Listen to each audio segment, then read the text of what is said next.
So hello students, आज के lecture में हम ये देखेंगे मैकेनिकल प्रॉपर्टीज ऑफ सॉलिड। हमारा चल रहा था उसका लेक्चर नंबर 2 आज लेके आया हूँ मैं। ठीक है, तो इसके बारे में बात करी जाएगी। देखते हैं अब इस चैप्टर में और आगे हमको क्या क्या डिफरेंट टाइप्स की चीज़ें देखने को मिलती हैं। तो आइए ध्यान देते हैं इस तरफ। ठीक है भाई, पिछले वीडियो में हमारी बात स्ट्रेस तक हो गई थी कि स्ट्रेस क्या होता है। देखा हमने कि स्ट्रेस जो है इंटरनल रेजिस्टिंग फोर्स जो सेटअप होता है बॉडी के अंदर पर यूनिट एरिया को क्या बोला जाता है, स्ट्रेस बोला जाता है। भाई स्ट्रेस और प्रेशर लोग एक ही समझ लेते हैं, फोर्स पर एरिया, लेकिन नहीं, मैंने बताया कि प्रेशर कैसा है, स्केलर क्वांटिटी, और स्ट्रेस क्या है, सेकंड ऑर्डर टेंशन था हमारा। क्या था? सेकंड ऑर्डर टेंशन था हमारा। और मैंने टेंशन के बारे में आप लोगों को जानकारी दी कि टेंशन क्या होता है। ठीक है, आज बात करते हैं जिसके बारे में टाइप्स ऑफ स्ट्रेसेस। देखिए स्ट्रेसेस मेनली 3 टाइप के होते हैं। पहला लॉन्जिट्यूडनल, दूसरा शियर और तीसरा वॉल्यूम। शियर स्ट्रेस को हम टेंजेंशियल स्ट्रेस भी बोलते हैं। क्या नाम दिया जाता है इसको? Tangential stress. क्यों टेंजेंशियल स्ट्रेस? अभी आप देखेंगे आगे वाली स्लाइड में आपको बताऊंगा कि इसको टेंजेंशियल स्ट्रेस क्यों बोलते हैं और वॉल्यूमेट्रिक स्ट्रेस। 3 टाइप के स्ट्रेस होते हैं हमारे, लॉन्जिट्यूडनल, शियर और वॉल्यूम। ठीक, चलिए भाई आगे बढ़ते हैं, एक एक टाइप के स्ट्रेस को समझा जाए। देखिए भाई, लॉन्जिट्यूडनल स्ट्रेस पहला टाइप है हमारा लॉन्जिट्यूडनल स्ट्रेस। जब डिफॉर्मिंग लोड बॉडी की लेंथ के पैरेलली अप्लाई करा जाए। कैसे अप्लाई करा जाए? जब डिफॉर्मिंग लोड बॉडी की लेंथ के पैरेलली अप्लाई करा जाए तो उस टाइम पे जो स्ट्रेस डेवलप होगा वो कैसा होगा? बॉडी के लेंथ के परपेंडिकुलर स्ट्रेस, ये पैरेलल स्ट्रेस आएगा। उसको नाम क्या दिया जाएगा? लॉन्जिट्यूडनल स्ट्रेस नाम दिया जाएगा। देखिए पढ़िए क्या लिखा है, when deforming force applied on the body is parallel to the length of the body and produce change in its length, then the stress developed in the body is called longitudinal stress. ठीक, okay. मतलब कि जैसे मान लीजिए ये आपका prismatic बार है कोई, ठीक है, आपने क्या करा, ये इसकी लेंथ है, इस लेंथ पे पैरेलली फोर्स अप्लाई करा, ये F तो यहाँ पे F, तो ये बॉडी इलोंगेट हुई होगी क्योंकि भाई कैसा लोड लग रहा है, टेंसाइल, कैसा टेंसाइल, तो टेंसाइल लोड लगेगा तो बॉडी इलोंगेट होगी तो जब उसके अंदर स्ट्रेस डेवलप होगा उस स्ट्रेस को क्या नाम दिया जाएगा? Longitudinal stress. ठीक है, ये कंप्रेसिव भी हो सकता है, टेंसाइल भी हो सकता है, दोनों तरीके के। दूसरा एग्जांपल भी यही मैंने दिया है आपको कि ये आपका प्रिज्मेटिक बार है एल लेंथ का, आपने इस पे कंप्रेसिव लोड अप्लाई करा, लेकिन कैसा? लेंथ के पैरेलली कंप्रेसिव लोड अप्लाई करा आपने, तो क्या हुआ? इसकी लेंथ में थोड़ा सा डिक्रीज हुआ और जो स्ट्रेस डेवलप होगा उसको क्या नाम देंगे? लॉन्जिट्यूडनल स्ट्रेस, लेकिन कैसा? कंप्रेसिव नेचर, ये टेंसाइल नेचर। तो एक तरीके की बात तो हमारी ये कि लॉन्जिट्यूडनल स्ट्रेस हमारा क्या होता है। ये केवल समझने वाली बातें हैं, ऐसा कोई विशेष इसमें परेशान होने की कोई चीज नहीं। दूसरा देखिए भाई, शियर स्ट्रेस क्या होता है? शियर स्ट्रेस क्या होता है कि जब आप मान लीजिए कोई ब्लॉक है आपका, उसके एक फेस को आप फिक्स करके उसके पैरेलल दूसरे फेस पे जब आप टेंजेंशियल लोड अप्लाई करें, कैसा लोड अप्लाई करें? टेंजेंशियल लोड अप्लाई करेंगे तो ऊपर वाला फेस नीचे वाले फेस के रिस्पेक्ट में थोड़ा सा शिफ्ट हो जाएगा। क्या हो जाएगा? शिफ्ट। और उस टाइम पे जो बॉडी में ऑब्जेक्ट में स्ट्रेस डेवलप होगा उसको नाम क्या दिया जाएगा? शियर और टेंजेंशियल स्ट्रेस। देखिए पढ़िए क्या लिखा है कि when deforming load is applied parallel to one of its faces while opposite face is held fixed. ये देखिए ये वाला फेस जो है इसको क्या करा गया है? फिक्स कर दिया गया है। ठीक है, और ऊपर वाले फेस पे हम फोर्स अप्लाई कर रहे हैं, कैसा? F टेंजेंशियल मतलब उसको टच करते हुए जाता हुआ फोर्स जो है वो अप्लाई कर रहे हैं। तो इस टाइम पे जो स्ट्रेस डेवलप होगा उसको क्या नाम दिया जाएगा? शियर स्ट्रेस नाम दिया जाएगा। ठीक है, अच्छा, इसको रिप्रेजेंट करते हैं सिंबल टाउ से। इसे रिप्रेजेंट करते हैं टाउ से। अच्छा, इसमें एक शियर स्ट्रेस में एक खास बात ये होती है कि ये बॉडी का शेप चेंज करता है लेकिन वॉल्यूम पे कोई फर्क नहीं पड़ता। लिखा भी है मैंने यहाँ पर कि it produces change in shape but volume remains constant, ये है। देखिए पढ़िए, तो एक तो ये खासियत हो गई। ये किस टाइप का स्ट्रेस है? शियर स्ट्रेस है। हमारा रिप्रेजेंट करते हैं इसको हम टाउ सिंबल से। किस सिंबल से? टाउ सिंबल से। Tau equal to F by A, F जो फोर्स अप्लाई करा गया और वो एरिया लेना है जिस पे स्ट्रेस अप्लाई हुआ, यानी कि ये ऊपर वाला जिस पे फोर्स अप्लाई करा गया, ये ऊपर वाला है। बात समझ रहे हैं आप लोग? ठीक, ओके। आइए भाई आगे बढ़ा रहे हैं।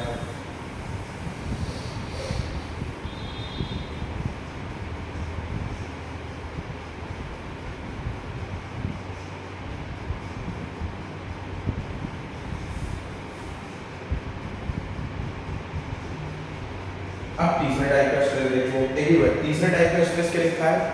Volumetric stress. कैसा स्ट्रेस है? Volumetric stress. अब देखिए वॉल्यूमेट्रिक स्ट्रेस का मतलब क्या है?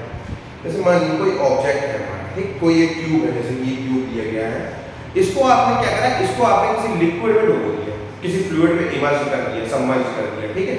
तो अब क्या होगा कि हम जानते हैं भाई फ्लूइड एलिमेंट कैसे होते हैं कि वो हर डायरेक्शन में सेम प्रेशर अप्लाई करते हैं। क्या अप्लाई करते हैं? सेम प्रेशर अप्लाई करते हैं। और नेचर कैसा होता है प्रेशर का? कंप्रेसिव नेचर होता है, सबको ये हम जानते हैं ये चीज, ठीक है। तो अब क्या होगा कि हमारी क्यूब है, इसके हर एक फेस पे सेम प्रेशर डेवलप होगा, सेम प्रेशर अप्लाई होगा, ठीक। उस सेम प्रेशर से पूरा का पूरा वॉल्यूम क्या करेगा? कंप्रेस करेगा। कैसा? क्यों? क्योंकि प्रेशर क्या होता है हमारा? कंप्रेसिव नेचर होता है। कैसा होता है? कंप्रेसिव नेचर होता है। पूरा का पूरा जो वॉल्यूम है वो कंप्रेस हो जाएगा। उस टाइम पे बॉडी के अंदर जो स्ट्रेस डेवलप होगा उसको क्या नाम दिया जाएगा? वॉल्यूमेट्रिक। क्योंकि पूरे बॉडी के वॉल्यूम को कंप्रेस करने की, चेंज करने की कोशिश करने की वजह से जो स्ट्रेस आ रहा है उसको नाम क्या देंगे हम? Volumetric stress. देखिए पढ़िए भाई, मैंने लिखा भी है यहाँ पर कि when an object is submerged in liquid and the liquid pressure in inward direction everywhere on the object, the forces acting in such situation are applied perpendicular to every surface. The magnitude of the perpendicular force per unit area is called volumetric stress. समझे? बात वही है कहने के लिए, समझने के लिए साधारण भाषा में कि जो प्रेशर आ रहा है उस प्रेशर की वजह से जो स्ट्रेस मतलब जो फोर्स डेवलप होगा और पर यूनिट एरिया उसको कैलकुलेट करेंगे तो क्या आएगा? वॉल्यूमेट्रिक स्ट्रेस आएगा आपका। बात समझे? अच्छा, तो ये हो गया इसका तीसरा टाइप। तो तीन टाइप के स्ट्रेस हमने देखे। कौन सा? पहले longitudinal parallel to the length, दूसरा शियर यानी कि टेंजेंशियल, और तीसरा वॉल्यूमेट्रिक यानी कि पूरे वॉल्यूम को जब दबाने की, कंप्रेस करने की, डिफॉर्म करने की कोशिश की जाए तो उस टाइम पे जो स्ट्रेस आएगा उसको क्या बोलेंगे? Volumetric stress. अच्छा, अभी इस केस में आप देख रहे हैं कि वॉल्यूमेट्रिक स्ट्रेस हमारा कैसा आ रहा है? कंप्रेसिव इन नेचर आ रहा है, ठीक है। हमेशा ही ये कंप्रेसिव इन नेचर नहीं होगा। इस बात को याद करके रट के ना रख लें कि हमेशा वॉल्यूमेट्रिक स्ट्रेस कैसा आएगा? कंप्रेसिव आएगा। ऐसा नहीं होगा। कभी आप देखेंगे कि जब बॉडी के अंदर बॉडी का टेम्परेचर इंक्रीज करेंगे तो वो पूरा वॉल्यूम एक्सपेंड करने की कोशिश करेंगे, ठीक है। तो उस टाइम पे भी स्ट्रेसेस आएंगे, तब मैं दिखाऊंगा आपको कि कैसे होंगे, ठीक है। या बॉडी का टेम्परेचर डाउन करेंगे उस टाइम पे बॉडी के अंदर स्ट्रेस आएंगे, वो भी उस टाइम पर पूरी बॉडी जो होगी वो अपना जो वॉल्यूम है उसको कम करने की कोशिश करेगी। उस टाइम पे स्ट्रेस आएंगे तो वो कैसे होंगे देखेंगे बाद में। ये सब केसेस थर्मल प्रॉपर्टीज में देखने को मिलेंगे। अभी जो मैकेनिकल प्रॉपर्टीज चल रहा है उसकी बात करते हैं। आइए अब आगे बढ़ा जाए, अगली चीज ध्यान देते हैं। अगली हमारी जो है प्रॉपर्टी वो है स्ट्रेन। क्या है भाई? अगला टर्म है हमारा स्ट्रेन, ठीक है। स्ट्रेन पढ़िए क्या लिखी है डेफिनेशन कि strain can be simply defined as the ratio of change in dimension to original dimension. मतलब कि सिंपल स्ट्रेन बस क्या है? Ratio of change in dimension to original dimension. ये है कि भाई स्ट्रेन अगर आपको लिखना है, स्ट्रेन आपको लिखना है तो चेंज इन डायमेंशन कुछ भी हो सकता है, लेंथ हो सकता है, वॉल्यूम हो सकता है, कुछ भी हो सकता है, एरिया हो सकता है। Change in dimension divided by original dimension. जो भाई इनिशियल उसका डायमेंशन था, ओरिजिनली जो था, बाद में जो चेंज हो गया उस चेंज को आप ओरिजिनल डायमेंशन से डिवाइड कर देंगे तो क्या आ जाएगा आपका स्ट्रेन। अच्छा, स्ट्रेन जो है एक यूनिट लेस क्वांटिटी होती है, ठीक है, डायमेंशन लेस क्वांटिटी होती है। इसका कोई यूनिट नहीं होता, इसका कोई डायमेंशन नहीं होता। भाई याद रखें ये चीज, ठीक है, क्यों नहीं होता? क्योंकि मान लीजिए जिस डायमेंशन में आप चेंज कंसीडर कर रहे हैं, मानिए आप लेंथ में डायमेंशन चेंज कंसीडर करा, ठीक है, तो नीचे ही आप ओरिजिनल लेंथ रखेंगे तो लेंथ से लेंथ मीटर से मीटर कट जाएगा, ठीक है, तो क्या होगा? डायमेंशन लेस क्वांटिटी ये हमारी सामने आएगी, क्या? इसका नाम है स्ट्रेन। ठीक, अच्छा भाई, अब स्ट्रेन भी तीन टाइप की होती है। कौन सी? देखिए, एक तो वही हमारी लॉन्जिट्यूडनल, दूसरी शियर और तीसरी वॉल्यूमेट्रिक। या तीन नाम दिए गए हैं, लॉन्जिट्यूडनल, शियर और वॉल्यूमेट्रिक। ठीक, आइए अब देखते हैं, आपको बताता हूं मैं कि कैसे कैसे तीनों अलग अलग टाइप की स्ट्रेन होती है, मैं बताता हूं। ये देखिए,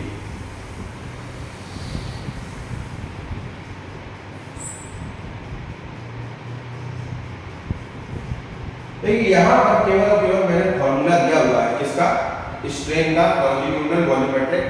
ठीक है, लेकिन फिर भी आपको दिखाऊंगा यहाँ पर कि लॉन्जिट्यूडनल स्ट्रेन का मतलब है क्या। ठीक, आइए, जैसे कि मानिए, ठीक है, ये कोई आपका प्रिज्मेटिक बार था,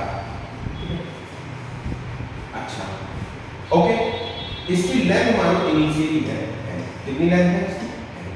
ठीक है, आपने इसके ऊपर सर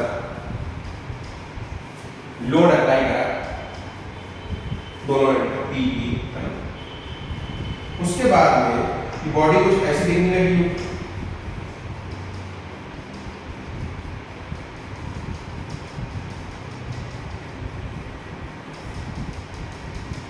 मानिए इसकी इनिशियल लेंथ थी एल और अब लेंथ बढ़ के हो गई एल प्लस डेल्टा, कितनी हो गई? L plus delta L. अच्छा, तो यानी कि लिख सकते हैं इनिशियल लेंथ ए वाई एल, फाइनल लेंथ हो गई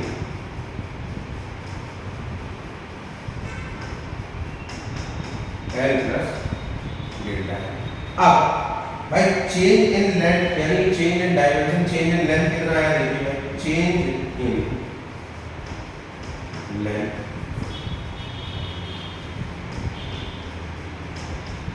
final length minus initial length कर दिया जाए भाई, चेंज पता लग जाएगा। L plus delta L minus L, L से एल कैंसिल आउट, ये आया चेंज आपका डेल्टा एल। कितना चेंज आया? डेल्टा।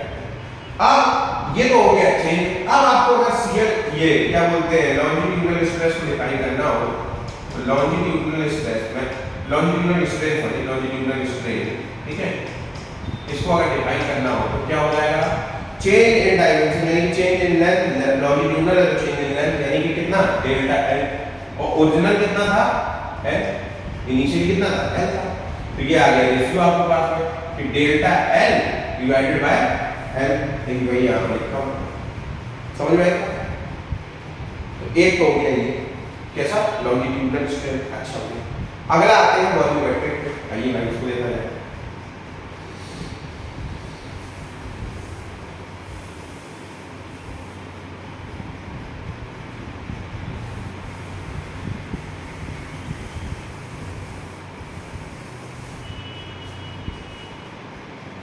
जैसे मान लीजिए सपोज है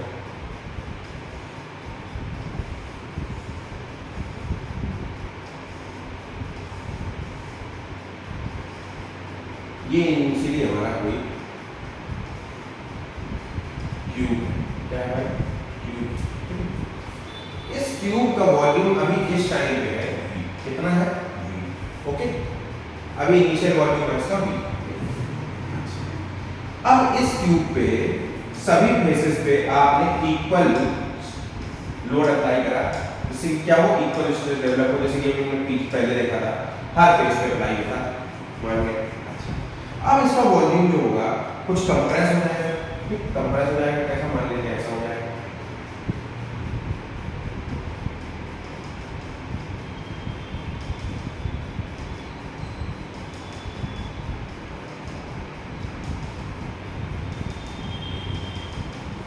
ये नया रेड कलर का क्यूब आपको दिखा है छोटा सा।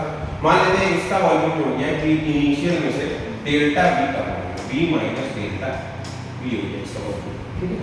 अब भाई वॉल्यूमेट्रिक स्ट्रेन निकालना है तो चेंज इन डायमेंशन यानी चेंज इन वॉल्यूम आपको निकालना पड़ेगा, ठीक है। तो change in volume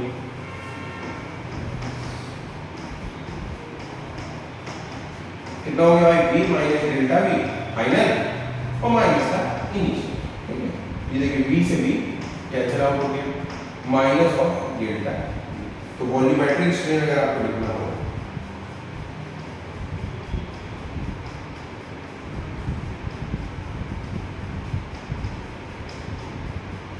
minus delta v initial, यहाँ पर फॉर्मूले माइनस जरूरत नहीं है क्योंकि मैंने केवल मैग्नीट्यूड की बात करी है, ठीक है। बाकी volumetric strain minus delta v by v, ठीक है, समझे बात। अच्छा अब दो टाइप का स्ट्रेन भी मैंने दिया भाई, कौन सा लॉन्जिट्यूडिनल देख दिया और वॉल्यूमेट्रिक देख दिया। आइए शियर स्ट्रेन की बात करिए यार।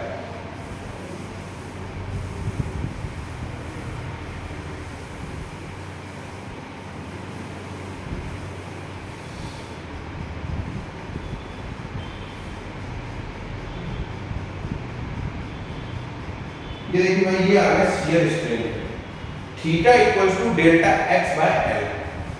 कुछ समझ में नहीं आ रहा है, समझने की कोशिश आइए। देखिए भाई शियर मतलब कि क्या, किसी बॉडी का टेढ़ा हो जाना, क्या टेढ़ा हो जाना या कट जाना। भाई अगर ऐसे टेढ़ी जाएगी थोड़ी देर कट जाएगी, फ्लो कर जाएगा, है ना। देखिए शियर स्ट्रेन का मतलब है, जैसे मान लीजिए ये कोई मेरे पास ब्लॉक था, मैं केवल 2D डायग्राम बना रहा हूँ इसका, ये मेरे पास ब्लॉक था, इसको मैंने नीचे वाले फेस पे फिक्स कर दिया। अब नीचे वाले फेस पे फिक्स कर दिया मतलब कि मेरे भाई लोड कहाँ अप्लाई, इधर ऊपर वाले फेस पे पानी अप्लाई कर। अब इसकी वजह से थोड़ी सी फ्लो यानी कि टेंजेंशियल यानी कि टेढ़ी डिफॉर्म हो जाएगी, देखिए कैसे ऐसा कुछ चेंज आया है, जो वाली ऐसी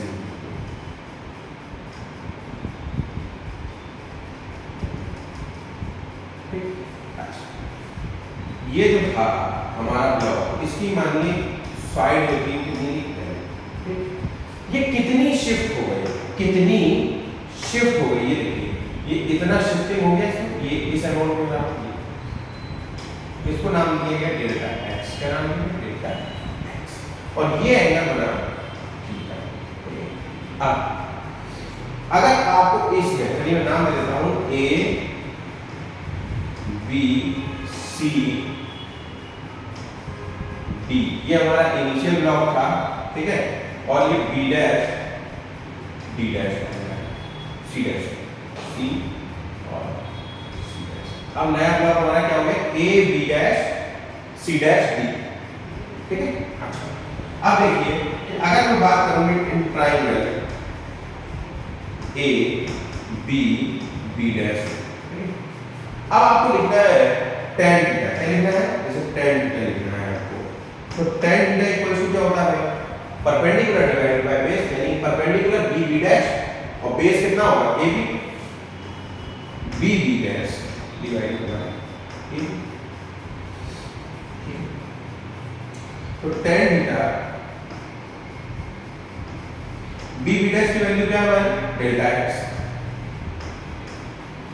और उसके बाद में a b की वैल्यू है n, तो tan theta equals to delta x by l। अब देखिए सुनिए घबराने की कोई बात नहीं, हमको एक चीज पता है कि अगर if theta is very small, theta जो है बहुत छोटा हो, ठीक है, तो भाई tan थीटा जो होता है वो किसके बराबर हो जाता है, थीटा। अरे पता ही नहीं पता, अगर tan थीटा बहुत छोटा हो तो tan थीटा किसके बराबर हो जाता है, थीटा के, ठीक। तो देखो थीटा इक्वल्स टू पुट कर दो tan थीटा को, theta theta equals to delta x by l, बन गया फॉर्मूला लो। देखिए यही फॉर्मूला बन गया है कि theta equals to delta x by l। देखिए यहां से ये शिफ्टिंग में कितनी डेल्टा x की इनिशियल में कितनी लेंथ थी l, ठीक। तो tan theta equals to b b dash divided by a b, इस ट्रायंगल में a b b डैश वाले में tan theta equals to delta x by l। if theta is very small then tan theta will be approximately equals to theta, so theta equals to delta x by l, ठीक। ये theta अगर बहुत छोटा हो तो tan theta theta के बराबर हो जाता है, sin थीटा भी थीटा के बराबर हो जाता है, और cos थीटा की वैल्यू हो जाती है 1। कितनी हो जाती है 1, क्योंकि cos 0 के पास अब अगर आप जाएंगे तो कितना होगा, हाँ थीटा बाई रेडियन में रखना है, ठीक है। चलिए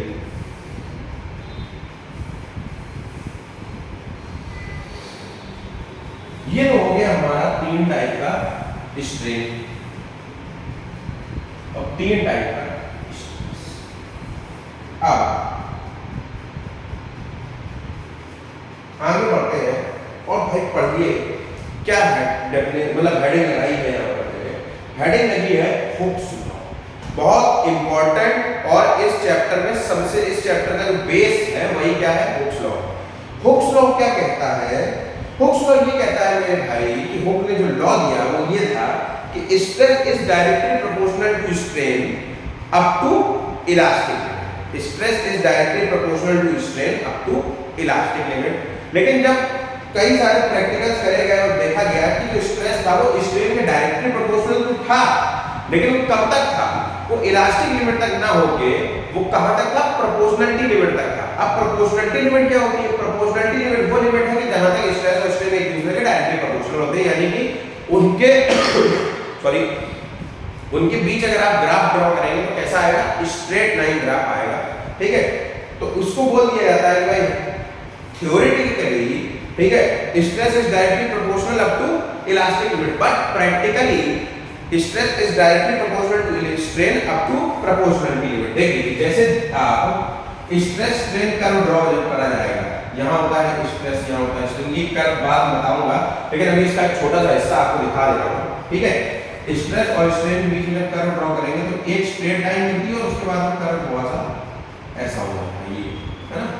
तो हुक ने जो बोला था, हुक ने कहा था कि स्ट्रेस डायरेक्टली प्रोपोर्शनल, इसको बोलते हैं मेरे भाई इलास्टिक लिमिट। क्या बोलते हैं, इलास्टिक लिमिट। आपको जब मैंने इलास्टिसिटी बताई थी तब मैंने कहा था कि इलास्टिसिटी जो वैलिड है वो कहां तक वैलिड है, up to a certain limit तक। याद करिए इलास्टिसिटी की मैंने डेफिनेशन क्या बताई थी, इलास्टिसिटी की डेफिनेशन मैंने बताई थी, elasticity is the property of material by virtue of which it can regain its original shape after the removal of deforming load but up to a certain limit। तो मेरे भाई इलास्टिक लिमिट जो है यही वो certain limit है जहां तक इलास्टिसिटी अपना काम, अपना असर, अपना इफेक्ट दिखा सकती है। इसके बाद, इसके बियॉन्ड जैसे ही आप मटेरियल को ले जाएंगे इलास्टिसिटी खो देगा मटेरियल, फिर वो अपना ओरिजिनल शेप रिगेन करेगा। तो देखिए ये कर्व थोड़ा सा यहाँ पर हल्का सा बेंड होने लगा है, ठीक, लेकिन फिर भी हुक ने बोला था कि यहाँ तक स्ट्रेस स्ट्रेन डायरेक्टली प्रोपोर्शनल होते हैं, लेकिन प्रैक्टिकली देखा गया कि यहाँ तक ना होकर ये स्ट्रेस स्ट्रेन डायरेक्टली प्रोपोर्शनल है इधर, ये जो लिमिट है, यहाँ आपको एक सीधा कर्व मिल रहा है, स्ट्रेट लाइन मिल रही है, इस रीजन को नाम दिया गया क्या, प्रोपोर्शनलिटी। क्या नाम दिया गया, proportionality.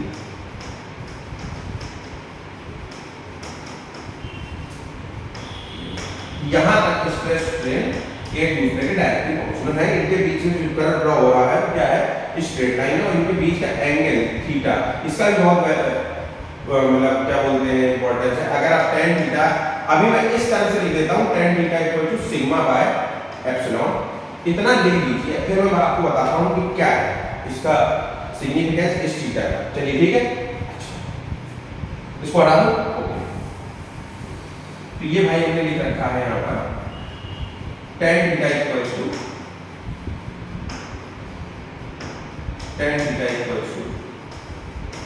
Sigma by epsilon, okay. अच्छा, अब है स्ट्रेस इज डायरेक्टली प्रोपोर्शनल है, स्ट्रेन है डायरेक्टली प्रोपोर्शनल, तो जब प्रोपोर्शनलिटी साइन हटाएंगे तो एक कांस्टेंट ऐड होगा, stress equals to E multiplied by strain, ये ऐड हो जाएगा, ठीक। तो E इक्वल्स टू हो जाएगा stress bye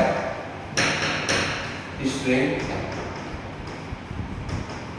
stress by strain हो जाएगा ये।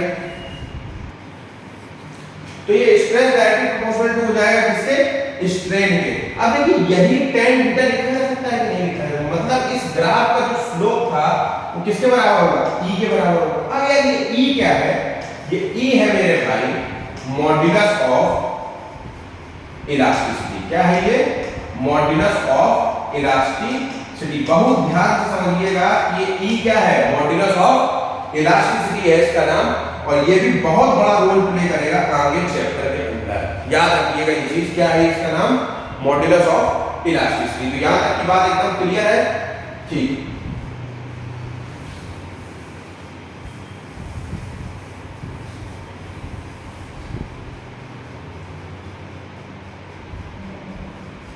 अब मॉड्यूलस ऑफ इलास्टिसिटी के बारे में तो मैंने बातें लिखी है यहाँ पर, एक एक करके पॉइंट पढ़ते जाइए। क्या लिखा है भाई कि it's value depend upon the nature of the material of the body. मतलब कि ये क्या है, मटेरियल की प्रॉपर्टी है। मतलब मानिए कोई प्रिज्मेटिक बार है, इसका रेडियस 10 सेंटीमीटर है और ये किसका बना है, स्टील का बना है। किसका बना है, स्टील का। और एक दूसरा आपके पास प्रिज्मेटिक बार है जिसका रेडियस 50 सेंटीमीटर है और ये भी किसका बना है, स्टील का बना है। ठीक है, तो मेरे भाई अगर इसका मॉड्यूलस ऑफ इलास्टिसिटी E है तो इसका भी मॉड्यूलस ऑफ इलास्टिसिटी कितना होगा, E ही होगा। क्यों, क्योंकि दोनों का मटेरियल कैसा है, सेम है। स्टील है इसका भी और स्टील है इसका। बात समझे?